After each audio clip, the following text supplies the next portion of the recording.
K3 Lotto, tara na't tumaya sa K3 Lotto outlet, saya ng lahat, tayo online. Hello mga kalaro, magandang hapon. Welcome sa ating 5 PM PCSO Lotto Result, June 13, 2026. Ito na po ang resulta ng Lotto ngayong alas 5 ng hapon. Ihanda na ang inyong mga tiket para sa Swertres at Easy 2. Baka kayo na po ang nanalo ngayong alas 5. Thank you very much sa mga tumaya ng Lotto sa ating Lotto Outlet online sa Facebook page. Ito na po ang resulta ng Lotto. Let's go!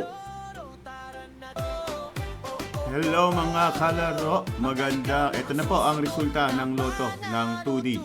Para sa 2D, ang lumabas na number ay 1817.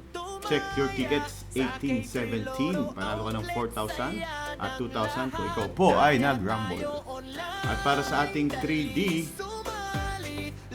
403 ang ating 3D. Panalo ka naman ng 4,500 at 750 kung rumble. Okay, thank you very much. Subscribe kung hindi pa nakasubscribe. Paki-comment kung magkano na ang talo mo. At Gcash gusto mo, paki-comment. Gusto ko ng manalo.